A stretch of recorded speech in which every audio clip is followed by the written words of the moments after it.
मदन मोहन राधा मदन मोहन राधे। राधा मदन मोहन राधा मदन मोहन राधे। जय गौरा निताय जय गौरा निताय जय गौरा निताय जय गौरा निताय।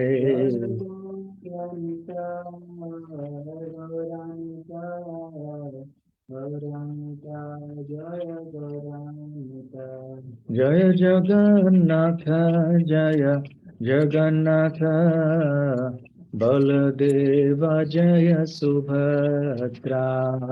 जगन्नाथ जय जगन्नाथ बलदेव जय सुभद्रा।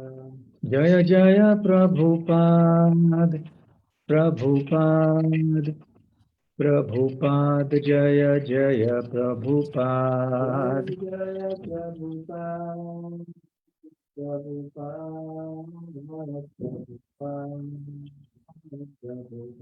निताय गौर हरि बोल हरि बोल हरि बोल निताय गौर हरि बोल हरि बोल हरि बोल हरि बोल हरि बोल।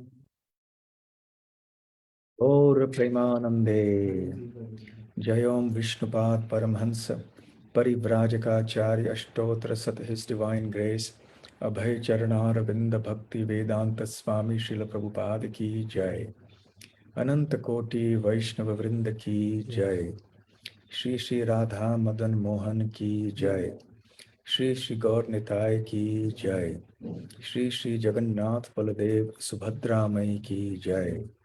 ग्रंथराज श्रीमद्भागवतम की जय। निताय गौर प्रेमानंदे। All glories to the assembled devotees. All glories to the assembled devotees. All glories to the assembled devotees.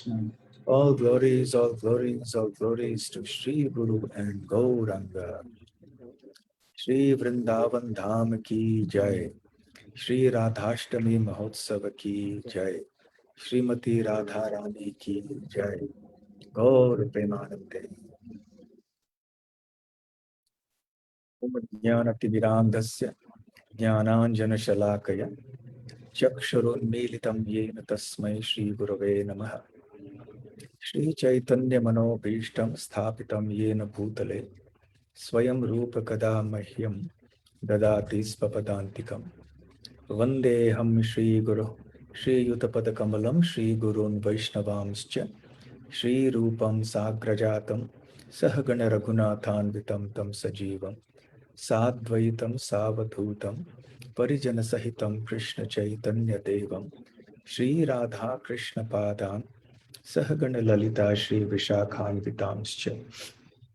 नमो ओं विष्णुपादाय कृष्णप्रेष्ठाय भूतले श्रीमते भक्तिवेदान्त स्वामिन्निति नामिने। नमस्ते सारस्वते देवे गौरवाणी प्रचारिणे निर्विशेष शून्यवादी पाश्चात्य देश तारिणे। वाञ्छाकल्पतरुभ्यश्च कृपा सिन्धुभ्य एव च पतितानां पावनेभ्यो वैष्णवेभ्यो नमो नमः। जय श्री कृष्ण चैतन्य प्रभु नित्यानंद श्री अद्वैत गदाधर श्रीवास आदि गौर भक्त वृंद। हरे Krishna Krishna Krishna Hare Hare Hare Ram Ram Ram Hare Hare. Hare Krishna. I'm very happy to be with all of you in ISKCON Atlanta. This is the first time I have the pleasure of being with all of you. Amarendra Prabhu, I believe, had invited me several months ago, but somehow it didn't work out, and it just happened only now. And so then finally, I think I could not refuse his invitation. In any case, I'm happy to be with all of you. I do hope that all of you are keeping well and safe. I do not know what the pandemic situation is in your place, But nevertheless, I wish that all of you are well and happily continuing with your Krishna conscious activities. So as you know, the topic for today is the significance of Radhashtami. Radhashtami is just around the corner. We are celebrating here in India day after tomorrow. I do not know when you will celebrate it in Atlanta. So the word significance is significant because when we ask about or speak about the significance of something, we want to know the importance of something. So when we say the significance of Janmashtami, for example, we say the importance of Janmashtami or the significance of Ram Navami, the importance of it. So a particular day or an event, it has a significance because of something that happened there. So Janmashtami is important because Krishna was born on that day, and Krishna is the Supreme Personality of Godhead. Similarly with Lord Ram. So when we speak of the significance of Radhashtami, we want to speak about its importance. And to know the importance, then we have to understand who Srimati Radharani is, because this is the appearance day of Srimati Radharani. So why is Radharani important for us? Why is she important? So this, of course, is a very important topic for us, because without this, our understanding of Krishna consciousness will be incomplete. Now, every Radhashtami, I never tire of narrating one particular experience I had when I was traveling by train in India many years ago. And although I feel disinclined to repeat it, but because it is so instructive and because it serves as such a nice opportunity for explaining who Srimati Radharani is and what her significance is, I like to repeat it every year. So it so happened that in this train journey, I was sitting and reading a book, Srila Prabhupada's book, BBT book, and the cover had a painting of Sri Krishna. There happened to be an elderly lady sitting in front of me, who I later learned was a professor in some college. And she saw the book I was reading. Initially, she didn't say anything. But after some time, I suppose she could not hold herself back. I could see that she was getting a little restless. Then finally, she came out with it. And when our eyes met, then she said, "Why does God have to be a man?" So now that, and the tone in which she spoke was somewhat belligerent. So now I was taken aback because I wasn't expecting this kind of a question. I was expecting some question, maybe, about what is bhakti, or what do you have in this book, or something like that. But then I saw it as an opportunity for preaching, but I was a little tentative because of her mood. It was almost on the border of being a little aggressive. So then, to make the mood a little lighter, I immediately responded to her and said, "Madam, it's not my fault. What can I do? I did not make God. God has made all of us. And He is who He is. And scriptures like the Bhagavad Gita give us information of who He is. No, but then why does He have to be a man?" So then I had a small discussion with her. And I'll begin this lecture today by giving you some of the points that I mentioned that I don't remember exactly the entire conversation and the details, but at least some of the points that I mentioned, I would like to place before you. Basically, I told her that why are we so fixated with the idea of gender so much? Because in this material world, gender is not a permanent or a sustainable identity. Because one may be born in a male body in whatever species of life. in this life. And then it may be that one is born in a female body in the next life, either in the same species or in another species. Now, what to speak of in the next life? Even in the same life nowadays, there are people who undergo surgeries, sex change surgeries. So they become male from female or female from male. So there are such things happening. So the point is that our conception of gender is based upon the bodily concept of life.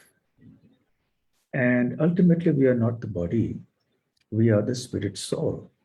So when we are considering spiritual matters, and especially in our connection to Krishna, we have to keep sight of this fact that one cannot impose our materialistic conceptions of this world upon Godhead, upon the spiritual realm.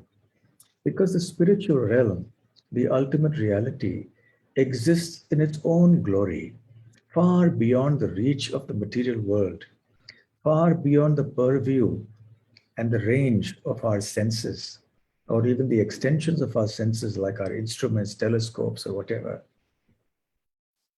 So we make a mistake when we try to understand transcendental subject matters through the experience that we have in this world and through the logic and reasoning that we concoct with our intelligence. So therefore, whether God is a male or a female, whether he's masculine, feminine, is an important question. But it doesn't mean that because God happens to be masculine and we happen to be feminine, then we should feel affronted by this or we should feel offended by this. And neither should that matter to anybody else. Because ultimately, the spiritual realm goes beyond these genders of the material world. Now, the second point is we have to introduce two words here. One is called Purusha, and the other is called Prakriti. The word Purusha implies the Lord or the Master, and specifically it implies one who is the controller, one who is the enjoyer.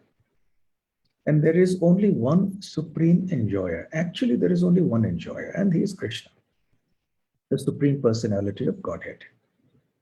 Now, because he wants to enjoy himself, not only alone, but he wants to exchange transcendental mellow. So he expands himself into unlimited entities, and then he enters into a relationship with them.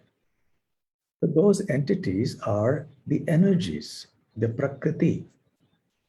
So Prakriti are the elements. So Prakriti is that which is meant to serve the Purusha. And the Prakriti constituting all the living entities of this world are fundamentally meant to serve the Supreme Personality of Godhead, who is the ultimate Purusha. Now, in the Bhagavad Gita, we see that the individual soul has also been referred to as Purusha on some occasions.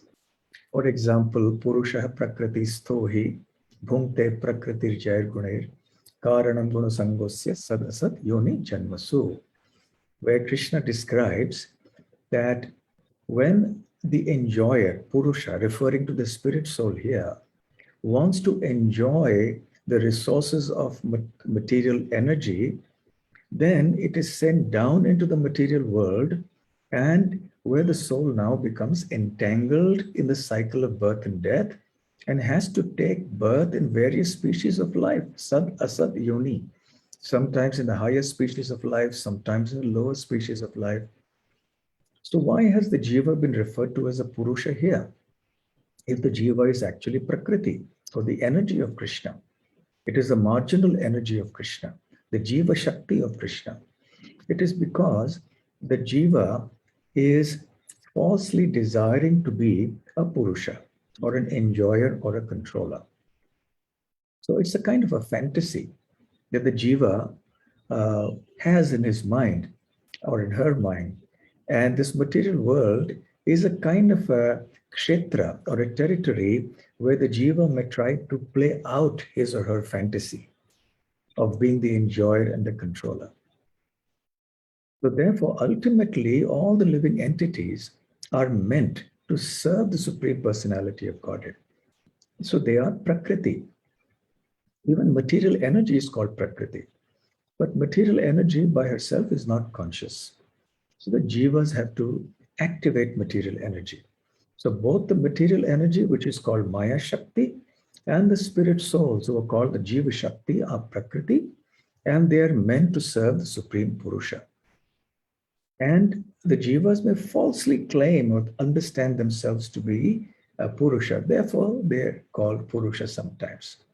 Now, the interesting thing is that Purusha is masculine, Prakriti is feminine from a grammatical point of view, and also from an ontological point of view. Because if Prakriti is the enjoyed and Purusha is the enjoyer, so we have the idea of Purusha being the masculine and Prakriti being the feminine. Therefore, all living entities, regardless of whether they are currently in a male body or in a female body, from this point of view, are actually feminine in gender, purely from a spiritual point of view, mind you. Of course, in the material world, we have so many different types of bodies, some male, some female, etc. But from the spiritual platform, it's all feminine with respect to Krishna. And one may think, well, in the Vaikuntha world, there are male devotees. In Goloka Vrindavan, the spiritual world, there are cowherd men, there are the cowherd boyfriends of Krishna. So yes, even they eventually are meant only for serving Krishna, who is the ultimate Purusha. So this is the second consideration, that one really need not worry about whether one is in a male body, in a female body, and therefore one should not try to understand or analyze or judge the Vedic teachings about the Supreme Lord from this limited point of view. So now let us understand the concept of the absolute truth. This is how I was trying to explain to this professor lady. Now, by definition, the absolute truth must be complete and perfect. The absolute truth must include everything within our experience and outside of our experience. We experience so many dualities in this world. So therefore, all these dualities must exist within the Supreme Lord. And indeed they are. And these apparent opposites or dualities then become reconciled most harmoniously and in a sublime fashion within the absolute truth. That is why he is absolute. And we are relative. We are living in a relative world where everything depends on something else, where everything is dependent. Whereas Krishna, the Purusha, the complete absolute truth, is completely independent, as the Bhagavatam says, Swarat. So Swarat means one who's fully independent. Now, coming to the lady's question, why does God have to be only a man? So the answer is God is not only a man, or man in the sense of masculine. God is also feminine, because we see feminine and masculine, both genders in this world. So therefore, in the complete absolute truth, both genders must exist. And indeed they do. If the absolute truth was only masculine and there was no feminine aspect to the absolute truth, it would mean that the absolute truth is incomplete. It is imperfect. So therefore, the Supreme Lord has two aspects. One is the masculine, the other is the feminine. And together they constitute the complete absolute truth. So the masculine is Krishna, and the feminine aspect of the Supreme Lord is Srimati Radharani. So to use Srila Prabhupada's words, Srimati Radharani is the tender-hearted feminine counterpart of the Supreme Personality of Godhead, Krishna. So therefore, Krishna and Srimati Radharani together constitute the supreme absolute truth. And then from them, everything emanates. And then from Krishna, all the expansions of the Vishnu Tattvas, all the incarnations happen.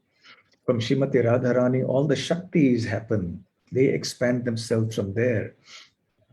So actually, Radha Krishna are one absolute truth. In the Chaitanya Charitamrita, in the Adi Leela, Srila Krishnadas Kaviraj Goswami says, Radha Krishna Ako Atma Dui Deho Dhari Anyonye Vilase Rasa Aswadana Kori. He says, Radha Krishna Ek Atma. Radha Krishna are actually one. They're one personality. But Dui Deha Dhari. But they have now expanded themselves into two. They have manifested in two parts. Why is that? Anyonye Vilase Rasa Aswadana Kori. Because they want to enjoy rasa, transcendental mellows, with each other. Anyonya means with one another, vilas means to enjoy. So with each other, they want to enjoy. What do they want to enjoy? Rasa. What kind of rasa? Transcendental rasa. So therefore, that one absolute truth has manifested as two personalities, Krishna, Krishna.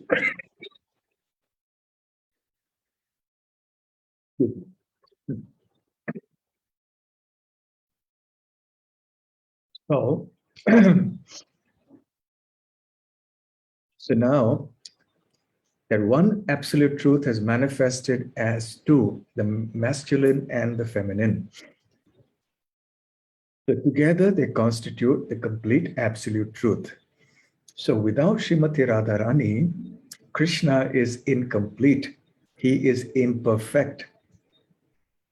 So Srimati Radharani is the Shakti or the energy, the Prakriti of Krishna.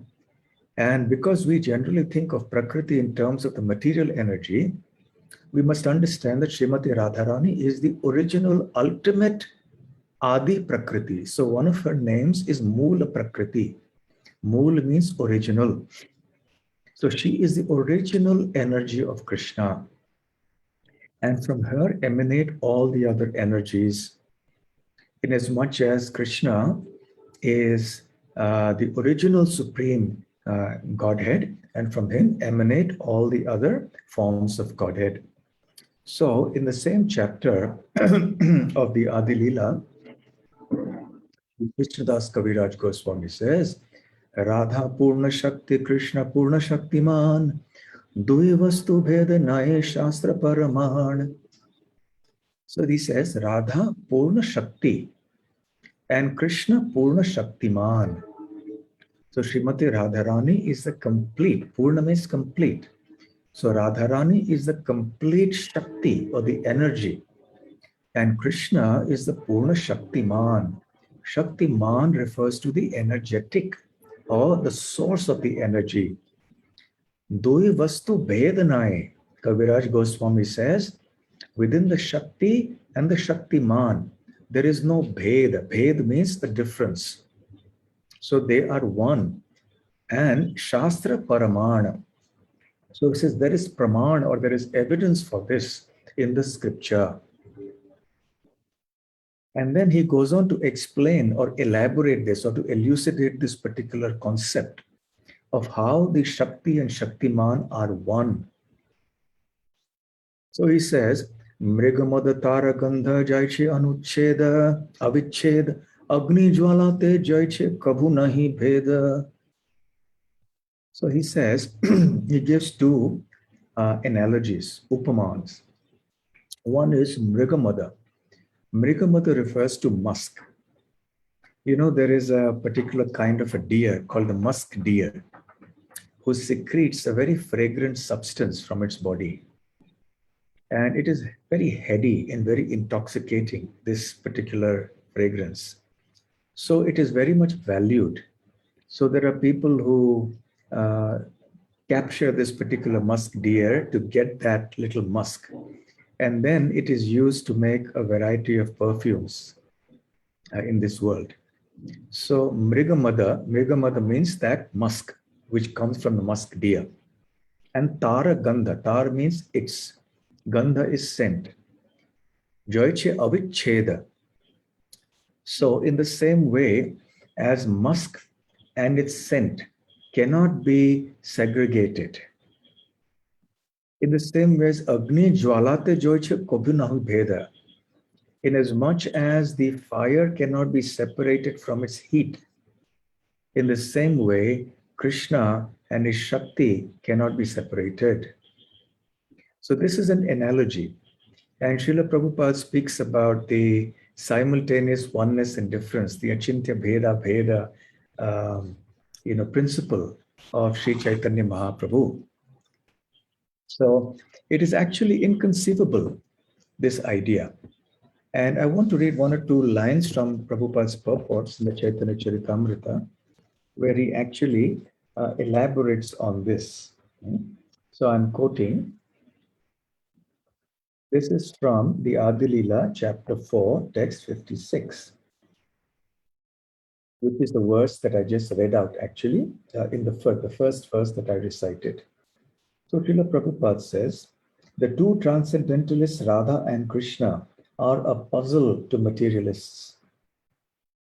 The above description of Radha and Krishna from the diary of Srila Swarup Damodar Goswami is a condensed explanation, but one needs great spiritual insight to understand the mystery of these two personalities. One is enjoying in two. Krishna is the potent factor, and Srimati Radharani is the internal potency. According to Vedanta philosophy, there is no difference between the potent and the potency. They are identical. Everything in the absolute is inconceivable in relative existence. Therefore, in relative cognizance, it is very difficult to assimilate this truth of the oneness between the potent and the potency. The philosophy of inconceivable oneness and difference propounded by Lord Chaitanya is the only source for understanding such intricacies of transcendence. So Srila Prabhupada is mentioning here that this is how we must understand Radha Tattva or Radha Krishna Tattva or even Krishna Tattva. So Radha and Krishna are one who have manifested into two for the sake of exchanging transcendental rasa. And then further, Kaviraj Goswami says, Radha Krishna Oiche Sada Ekahi Swarupa Lila Rasa Aswadite Dhore Dui Rupa. So Radha Krishna Oiche Sada Ek Rupa. So they're always one form. But Lila Rasa Aswadite, for the purpose of relishing or tasting transcendental mellow through their pastimes, Dhare Dui Rupa. Therefore, they manifest themselves in two forms, Radha and Krishna. So in this way, we have understood the basic concept of Srimati Radharani's existence. So then that is how I explained to this lady, professor, in brief. Today in the lecture, I have elaborated it a bit. But at that time, perhaps she was not as receptive and I could not sit and give her a lecture, but I explained as briefly.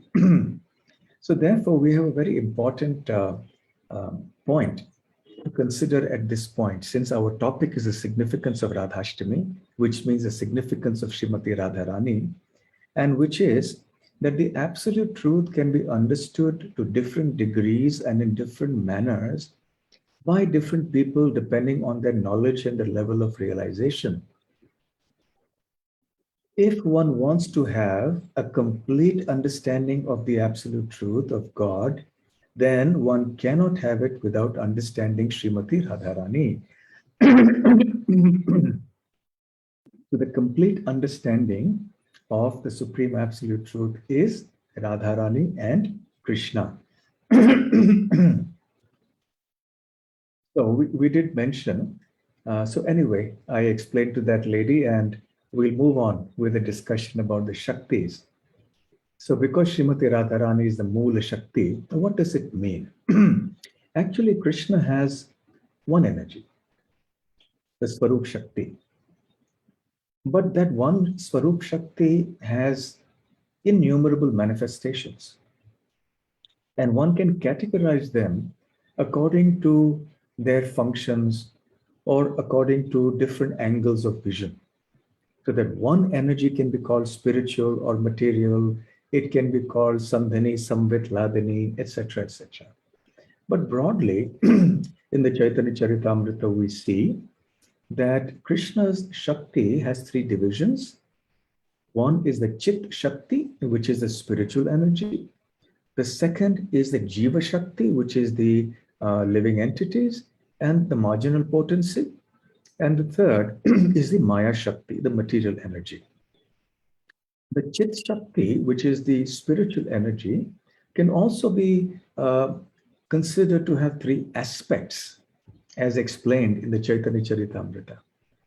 The first aspect of it is Sandhini Shakti, the second is Samvit Shakti, and the third is Hladini Shakti. Now, it is important that as we go along, we familiarize ourselves with these terms. So even if some of you have not heard these terms before, it is good to hear them now. And I'm not going to pastimes today because we are not on Radhashtami day. I'm sure you'll be hearing about the birth pastime of Srimati Radharani and other pastimes on the day of Radhashtami. So today I'll restrict myself to a little bit of philosophy. So the Sandhini Shakti is that part of the Shakti that is actually responsible for the existence of, of Krishna, of Krishna's form. And it is from the Sandhini Shakti that Krishna's form manifests. The Samvit Shakti, or the knowledge potency of the Lord, is that potency by which the Lord understands himself and causes others to understand him as well. And finally, we have the Hladini Shakti. The Hladini Shakti is that aspect of the Chit Shakti which gives bliss, transcendental bliss. The Lord has nothing to do with material pleasure. It gives transcendental bliss to the Supreme Personality of Godhead, and also it gives bliss to his pure devotees. So, just as the Sandhini Shakti is responsible for the form of Krishna, similarly, the Hladini Shakti manifests the form of Srimati Radharani. So in this way, we can understand the existence of these two personalities with respect to their Shaktis. And when the Lord expands himself, Eko Bahusyam, to become so many different living entities, and he engages in loving relationships with them, what does it mean? This exchange of loving relationship implies an exchange of rasa, an exchange of transcendental bliss. So this is a function or a manifestation of the Hladini Shakti of the Lord. Prabhupada has explained in the purports in this chapter of the Chaitanya Charitamrita some very important instructions here, philosophical instructions. He says that it is through the Samvit Shakti that one can actually understand the Supreme Personality of Godhead. But unless that Samvit Shakti is reinforced by the Hladini Shakti, one cannot actually understand the Supreme Lord. A very important point. Srila Prabhupada mentions that there are three types of cognitions, or three ways of knowledge, or three types or methods of understanding knowledge in this material world. One is direct, the second is indirect, and the third is perverted. So the perverted understanding is what we have in this material world as conditioned living entities. So our only source of information is sense perception. And we think that what our senses tell us must be the truth, and there is nothing beyond that. So that is perverted cognition, and that can never reveal the supreme absolute truth to us. Neither Srimati Radharani, nor Krishna, nor Vrindavan, nor the whole Vaikuntha abode. Then there is what is called indirect knowledge, which Srila Prabhupada explains as the process of negating sensory perception and trying to understand the absolute truth by speculative processes. So essentially, he's referring here to the knowledge of the impersonal Brahman. So the Brahman is also the supreme truth as the absolute truth, but it is only one aspect of it. And then finally, there is direct knowledge. This direct knowledge is the realm of the Samvit Shakti. It is because of Samvit Shakti that one actually tries to understand Krishna, understand spiritual knowledge. But as I mentioned earlier, it is only by the reinforcement of the Hladini Shakti and by a combination of the Samvit and Hladini Shakti, we can actually understand Krishna. Because knowing Krishna can be done only by love, as Bhagavad Gita says, Bhaktya mam abhijanati yavan yaschakshmi tattvataha, correct? And many verses like that. So if you want to know Krishna, you have to love him. And love means bliss on the spiritual platform. Therefore, knowledge of Krishna is not just an intellectual understanding. It is an understanding through the process of love, which is non-different from happiness, transcendental happiness. So therefore, the important point here is, without Srimati Radharani, we cannot understand Krishna. Okay, because Srimati Radharani is the personification of the Hladini Shakti. How so? Again, Kaviraj Goswami describes that the essence of this Hladini Shakti is prema. The essence of prema is called bhava. The essence of bhava is called mahabhava. And the personification of this mahabhava is Srimati Radharani. So this is who Srimati Radharani is. So now we have discussed her identity and how it is important for us to understand or go through Srimati Radharani. Without going through her, we cannot understand Krishna. And therefore, I come to another part of the purport which I had read. I'll read another couple of lines that Srila Prabhupada says here. The very name Radha suggests that Srimati Radharani is eternally the topmost mistress of the comforts of Sri Krishna. As such, she is the medium transmitting the living entity's service to Sri Krishna. Devotees in Vrindavan therefore seek the mercy of Srimati Radharani to be recognized as loving servitors of Sri Krishna. Very important point for us. This is where the significance really lies for us, for Srimati Radharani. She is the medium transmitting the living entity's service to Krishna. So if we want to become pure devotees, we have to go through Srimati Radharani, because she will then carry our service to Krishna and say, my dear Krishna, this particular devotee in the Radha Madan Mohan temple in Atlanta is serving you very nicely. So please accept his service or her service and make them pure devotees. Please accept their service, and Krishna is obliged. And therefore, Prabhupada says, devotees in Vrindavan therefore seek the mercy of Radharani in order to be recognized as loving servitors of Sri Krishna. So our bhakti is inadequate, it is incomplete, it is lacking when we do not go through Srimati Radharani. She is the perfection of devotional service. There can be no greater devotee than Srimati Radharani. And she is also the personification of pure devotional service, which is non-different from transcendental bliss. Love and bliss are the same on the spiritual platform. Although in the material world, love very often converts to hatred. Yes, because this is the world of duality. But in the spiritual world, it doesn't happen. Therefore, Radharani's position as the personification of pure devotional service is very important.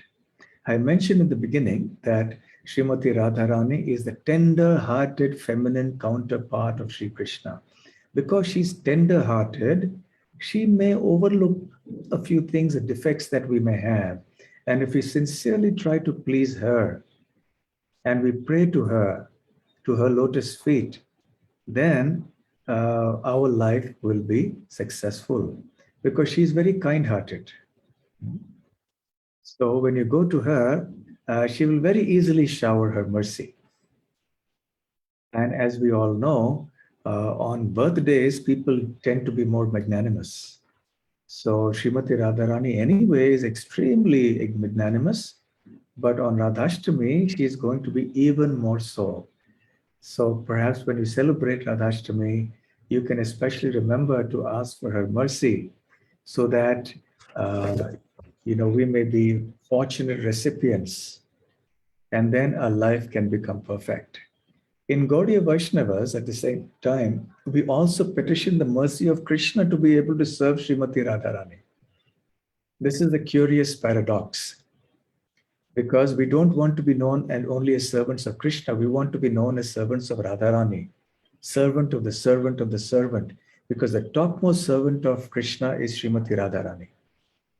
So to say that I'm a devotee of Krishna is a very big thing, because that position is reserved for Srimati Radharani and a few exalted souls like that. Or not souls, Srimati Radharani is not a soul, but few personalities like that. And then Srimati Radharani has so many assistants who then have assistants. So our position is Gopi Bhartuhu Padakamalayora Dasa Dasanu Dasaha, as Sri Chaitanya Mahaprabhu has said. So therefore, in our aspiration in the Sampradaya of Sri Chaitanya Mahaprabhu, we want to be servants of the servants of the servants of Srimati Radharani.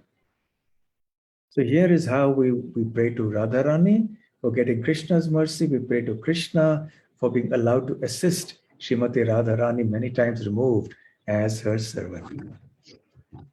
So Radhashtami is about 15 days, 14 days, roughly 14 or 15 days, depending on the length of the tithis, away after Janmashtami. So as we all know, Krishna appears on the Ashtami, or the 8th day of the waxing or the waning, I beg of Krishna Paksha, so waning fortnight of the month of Bhadra. And Srimati Radharani appears in the same month, but a fortnight later in the Shukla Paksha. So she appears on the Shukla Paksha in the Ashtami Tithi in the same month of Bhadra. So actually, devotees ask sometimes the question, what is the age difference between Srimati Radharani and Krishna? Now, there are lots and lots of things going around on the internet. Don't get confused by what all these opinions are. Actually, in the spiritual world, eternally, Srimati Radharani is about 14 years and 2 months and 15 days, I think. This is the statement of Dhyana Chandra Goswami in his Paddhati. And Sri Krishna is 15 years and 9 months and 7 days or something. So the difference in age between them in Goloka Vrindavan and eternal Leela, Nitya Leela, is about 1 year and 7 months. But that may not be the case in Prakat Leela.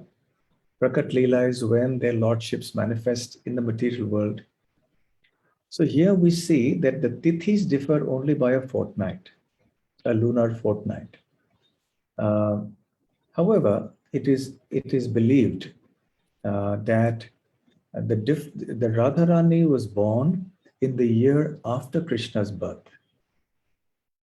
So which means that there is a difference in age in Prakat Leela, manifest pastimes, of 1 year and a fortnight between Krishna and Srimati Radharani.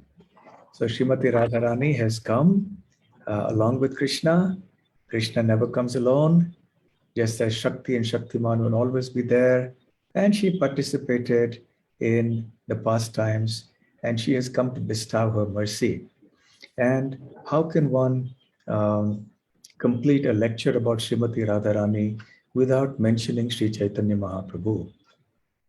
Because Sri Krishna and Radharani were one, they became two, and again they became one as Sri Chaitanya Mahaprabhu.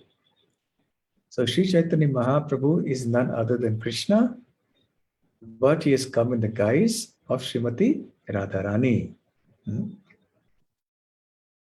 Krishna Swarupam. So Radha Bhava Dyuti Suvalitam Naumi Krishna Swarupam. So he is Krishna Swarupa, but he has come with the bhav, that is the mood, and the kanti or the complexion of Srimati Radharani. He has come to taste the mellows that Srimati Radharani experiences in her relationship to Krishna. So for us, therefore, Radharani is also more important because Sri Chaitanya Mahaprabhu has come to taste those mellows. And he has come to spread this message of this transcendental mellow and the mood of Vrindavan amongst everybody. Srimati Radharani ki jai. Shri Radhashtami Mahotsav ki jai. Shri Shri Radha Madan Mohan ki jai. So I would now like to sing a song, okay? A Vaishnava song by Srila Bhakti Vinod Thakur. So have you shared the screen with me? Yes, Maharaj, you have the co-host rights. So. Okay.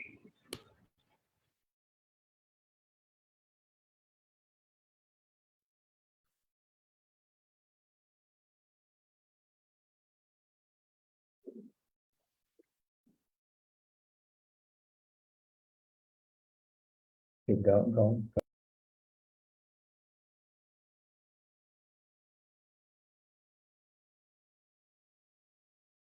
ठीक है. 1 minute. Okay. So this is called Sri Yugal Arati, composed by Srila Bhaktivinoda Thakur. It is from Geetavali. Jaya Jaya Radha Krishna Yugal Milana. Jaya Jaya Radha Krishna Yugal Milana. Arati karo ve lalita di sakhi gana. Arati karo ve lalita di sakhi gana. Madana Mohana Rupa Tribhanga Sundara. Madana Mohana Rupa Tribhanga Sundara. Pitambara Shikhi Pucha Chura Manohara. Pitambara Shikhi Pucha Chura Manohara. Jaya Jaya Radha Krishna Yugala Milana. Jaya Jaya Radha Krishna Yugala Milana. Lalita Madhava Vame Vrishabhanu Kanya.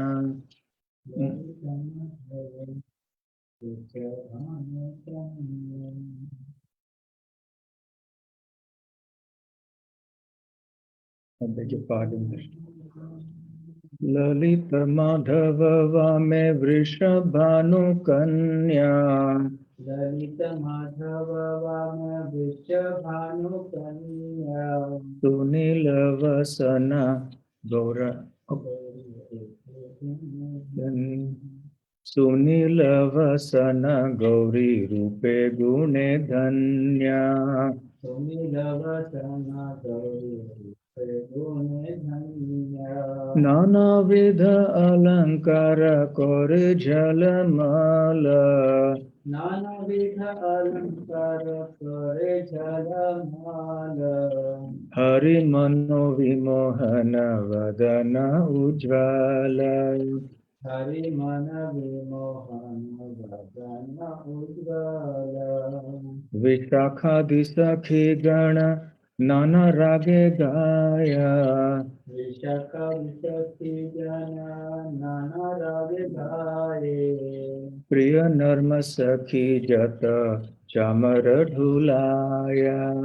Priya Narma Sakhi Jata Chamara Dhulaya. Shri Radha Madhava Pada Sarasija Ashe. Shri Radha Madhava Pada Sarasija Ashe. Bhakti Vinoda Sakhi Ore sukhe bhashe. Bhakti vinoda sukhi ore sukhe bhashe. Hare Krishna, Krishna Krishna, Hare Hare, Hare Rama, Rama Rama, Hare Hare. Hare Krishna, Krishna Krishna, Hare Hare. Hare Rama, Rama Rama, Hare Hare. Hare Krishna, Krishna Krishna, Hare Hare, Hare Rama, Rama Rama, Hare Hare. Hare Krishna, Krishna Krishna, Hare Hare. Hare Rama, Rama Rama, Hare Hare. Hare Krishna, Krishna Krishna, Hare Hare, Hare Rama, Rama Rama, Hare Hare. Hare Krishna, Krishna Krishna, Hare Hare. Hare Rama, Rama Rama, Hare Hare. Hare Krishna, Krishna Krishna, Hare Hare, Hare Rama, Rama Rama, Hare Hare. Hare Krishna, Krishna Krishna, Hare Hare. Hare Rama, Rama Rama, Hare Hare. Jaya Radha Madan Mohan Radha Madan Mohan Radhe. Radha, Madan Mohan Radha, Madan Mohan Radhe. Jaya Vrindavan Dham, Jaya Vrindavan Dham, Jaya Vrindavan Dham, Jaya Vrindavan Dham. Jaya Vrindavan Dham, Jaya Vrindavan Dham, Vrindavan Dham, Jaya Vrindavan Dham. Jaya Jaya Prabhupada, Prabhupada, Prabhupada, Jaya Jaya Prabhupada. Jaya Jaya Prabhupada, Prabhupada, Prabhupada, Prabhupada. Nitai Gaura Hari Bol, Hari Bol, Hari Bol, Nitai Gaura Hari Bol. Hari Bol, Hari Bol, Hari Bol, Hari Bol. Gaur Premanande, Hari Hari Bol, Shri Radhashtami Mahotsav ki Jai. Hare Krishna. So I'm just on time, I think. Hare Krishna Maharaj. Thank you very much. Thank you very much, Maharaj. Maharaj, do you have a question answer slot in this session, or you are? Yeah, it's fine. We can have question answers. Okay. Yes, Maharaj. So, devotees, you can either type in your question on the chat, or you can raise your hand, and we can have how much of a time Maharaj has. Will slot in those many questions. So we have a hand raised from Karthik Kripa Prabhu. Karthik Kripa Prabhu, please go ahead. Hare Krishna Maharaj. Thank you so much for such a wonderful class. My apologies for not being able to show my face today, but I'd like to ask you a question. Earlier in your class, you mentioned Chit Shakti. Could you please explain to us what is Chit Shakti and what role it plays in our spiritual life and day-to-day life? Chit Shakti is spiritual energy as opposed to Achit, which is not conscious and not spiritual. So, of course, ultimately, as I mentioned, Krishna has one energy which manifests in its original pure form in the spiritual world and is in its reflected form in the material world. So the Maya Shakti is also a kind of a reflection of the spiritual energy of the spiritual world. So Chit Shakti essentially refers to the spiritual energy of Krishna. Okay, in short. And that spiritual energy practically manifests in our life in giving us faith giving us transcendental happiness in our devotional service, in giving us convictions in the process of devotional service, in empowering us to do things for Krishna's service, etc.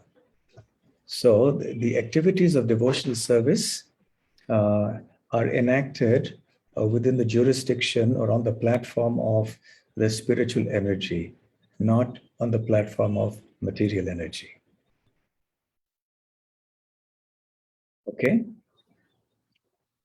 Thank you so much, Maharaj. Hare Krishna. Amarendra Prabhu, please go ahead.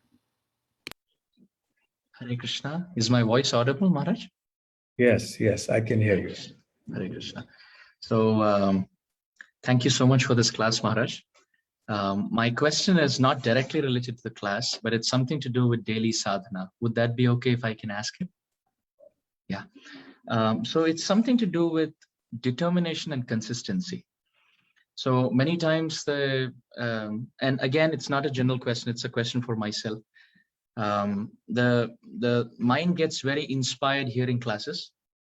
And then there are even positive, determined steps in the mind that from tomorrow, and it could be Janmashtami, it could be Radhashtami, it could be Gaur Purnima, that my Lord, please empower me. I want to do, let's say, reading for half an hour every day, 1 hour every day, or whether it is chanting more japa, or whether it's whatever may be the determined vow.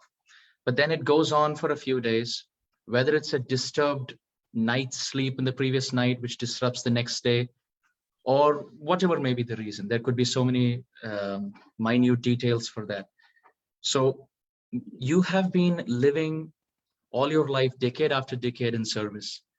What would be the roadmap? What would be the guidance as to how we could maintain high enthusiasm, patience, determination, confidence in the process with consistency and determination?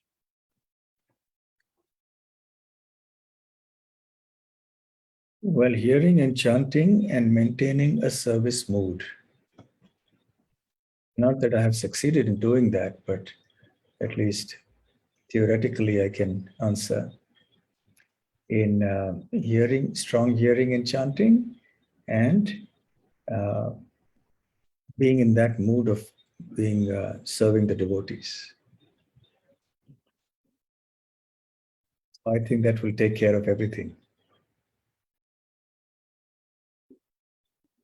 Ultimately, without the mood of service,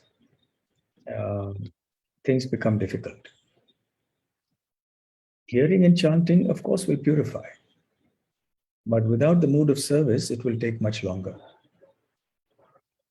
and may lead to other problems.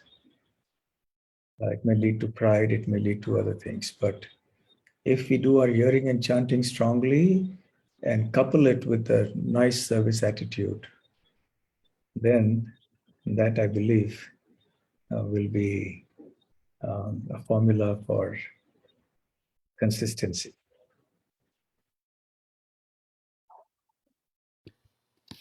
Thank you, Maharaj. Maharaj, we have one more question from Sandeep Prabhu. Sandeep? Yes. One second.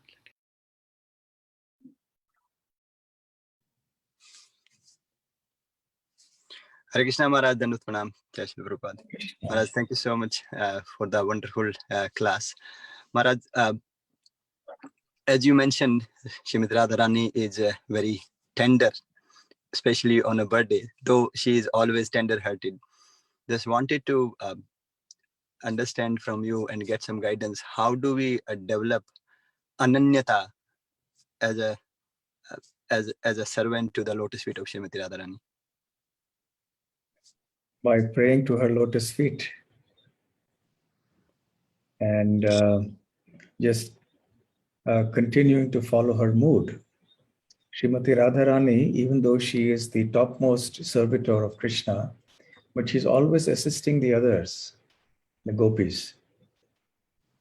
So therefore, following her footsteps and her mood, we should always be in the mood of assisting the other devotees in Krishna consciousness.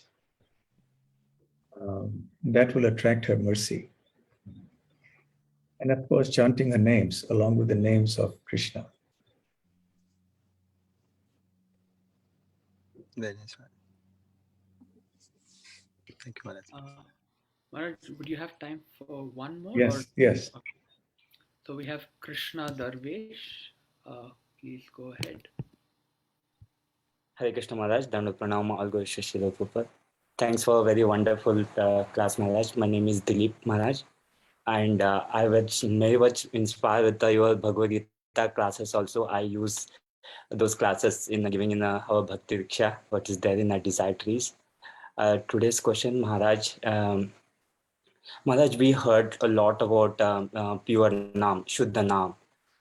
With taking a Shuddha Naam, basically will purify and basically we'll able to get a Krishna Prem. Our mind is, especially my mind is very restless in the chanting itself. Then how about, yeah, obviously I understand millions of years, I don't know, nonsense. And Krishna Mercy and Prabhupada Mercy, we got a Krishna consciousness in this life.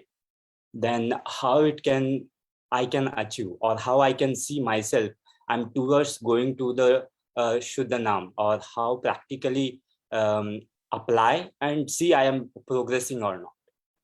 Hare Krishna Maharaj. We simply have to follow the program and the instructions that Srila Prabhupada has given us. That's all, nothing new. I don't have any new answer. It is just the same process of hearing, chanting, serving the devotees. The same process, we just keep doing sincerely, and everything will come. Okay? We have one One final final question, I think. Yeah, one. Sorry, Maharaj? One final question. Yes, There is a Maharaj. hand raised there. Yeah. So we have His Grace Adigadar Prabhu, who's also the congregation director for our community. So I will. Hare Krishna. Please accept my humble obeisances, Srila Bhakti Rasamrita Swami Maharaj. My sincere gratitude to you for giving your valuable association to us today. Maharaj ji, my question is, after so many years in Krishna consciousness, my lust is still not decreasing. In fact, sometimes I feel that lust is just increasing. So how does a sadhak control lust? The same process, the same answer as the previous question. Just continue the process. Everything comes automatically. Just keep doing what Srila Prabhupada has instructed. Nothing new to be done. Okay? Yeah. Thank you so much, Maharaj. Thank you. Very hopeful. Thank you all very much. And I hope you have a wonderful festival on Radhashtami in a day or two. Thank you. Srila Prabhupada ki jai. Gaur Premanande Hari Hari Bol. Hare Krishna. Hare Krishna, Maharaj. We would like to thank you so much for joining us and giving us your time. And we look forward to hopefully hearing more from you, and maybe even having you in person once things open up. I guess that's going to be a while, but we thank you a lot for your association today. And our Radhashtami is actually tomorrow, so we hope to. Tomorrow. Okay. Yeah. So we hope to use the lessons that we've learned today for our festival tomorrow. Okay. Yeah, have a wonderful festival. Hare Krishna. Hare Krishna. Hare Krishna devotees. So I just have a few announcements left, and this is also going to include the announcements for Radhashtami. So let me just share my screen.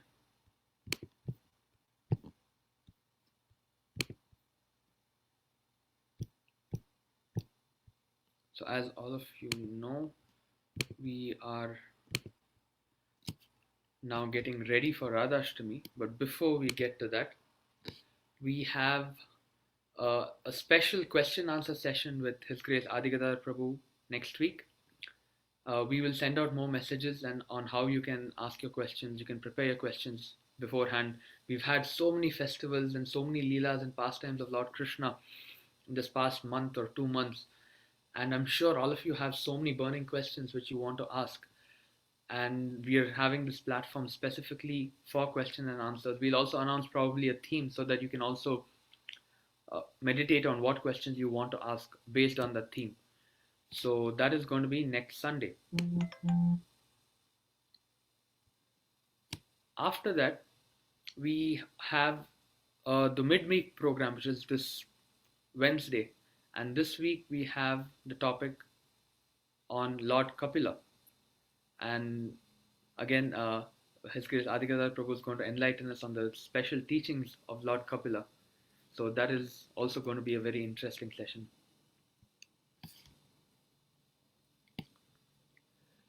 And we have a pre-Radhashtami Kirtan to get ourselves in the mood for Radhashtami tomorrow.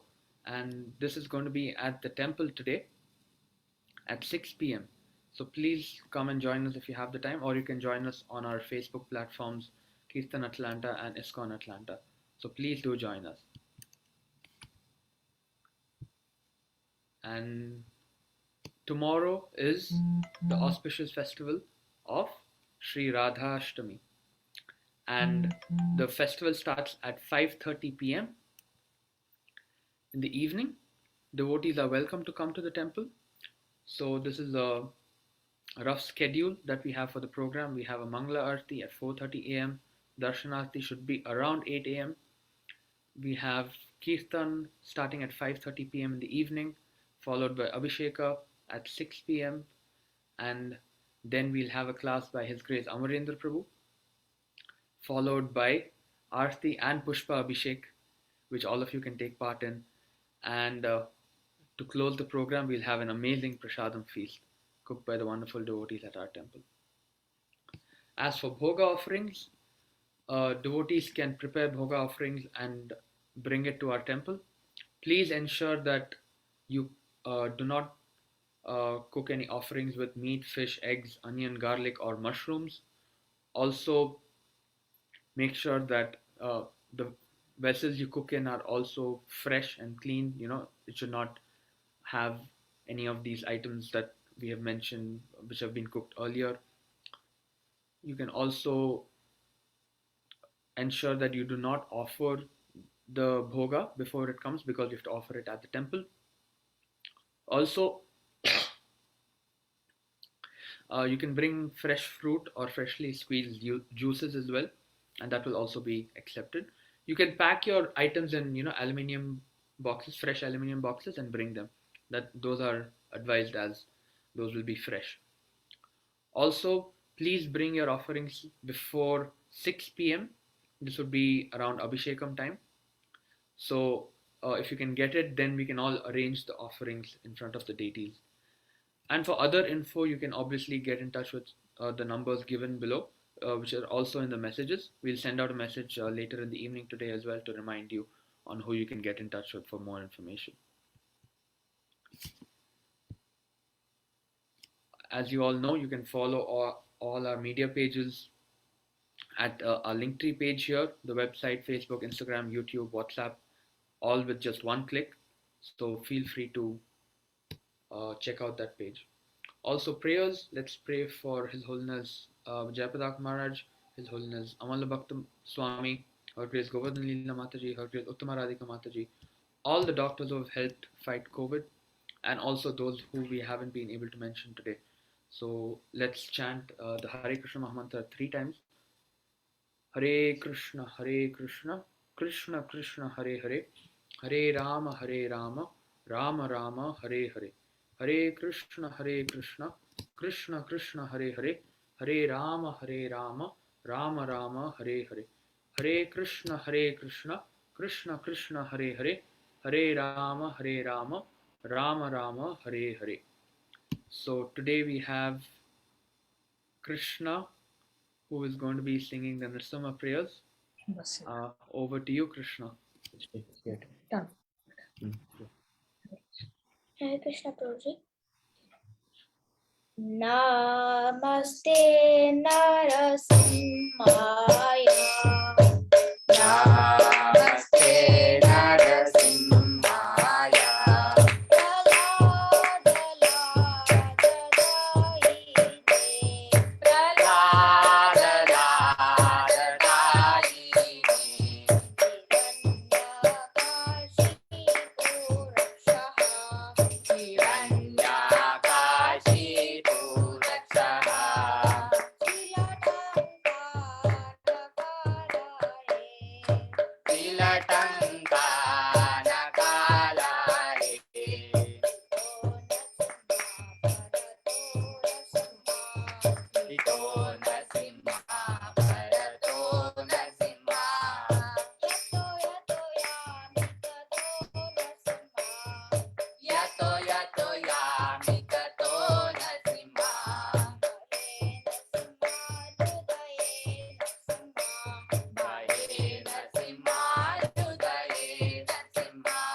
Thank you so much, Krishna, for the amazing Narasimha Priya. So we look forward to having you all join us for our following programs, be it Radhashtami, the midweek program, and next week's Q&A session. And thank you all very much for joining us. Hare Krishna.